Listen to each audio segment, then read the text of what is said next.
Salam sejahtera kepada rakan-rakan semua. Video kali ini saya nak tunjukkan bagaimana kita boleh letakkan marquee di dalam website kita. Marquee ni adalah perkataan yang kadang-kadang bergerak daripada kiri ke kanan ataupun kanan ke kiri, bergantung kita punya setting lah.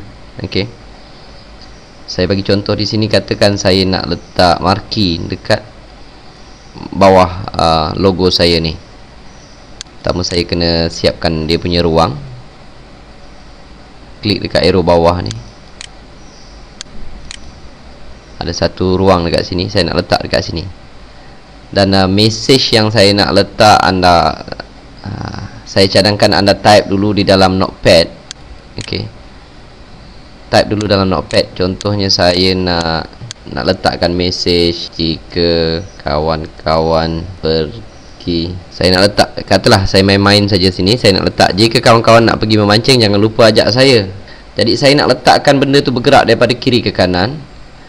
Pergi semula ke dalam website saya ni, ada dia punya kod, HTML kod yang berwarna merah ni. Okay. Copy semua sekali ni, klik sebelah kanan, copy, masukkan juga di dalam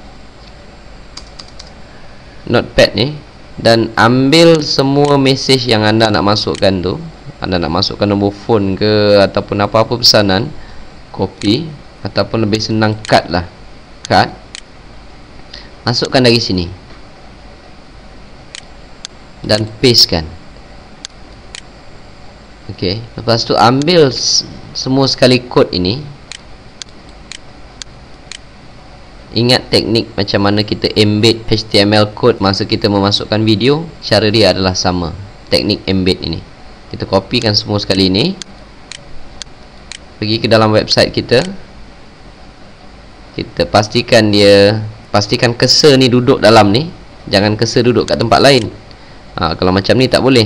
Pastikan cursor duduk dekat mana kita nak masukkan perkataan marquee tadi. Cursor duduk dalam ni, terus insert HTML, masukkan kod yang kita telah buat tadi. Okey, dan klik insert. Dia memang tidak kelihatan di dalam end view, tetapi kalau kita save, kita buka FileZilla, kita upload, kita override, kita buka internet, apabila kita dalam internet nanti kita akan nampak dia seperti ini. Lihat, perkataan ini bergerak daripada kiri ke kanan. Ini adalah cara untuk kita memasukkan marquee ke dalam website kita. Dan kita jumpa di video seterusnya. Terima kasih.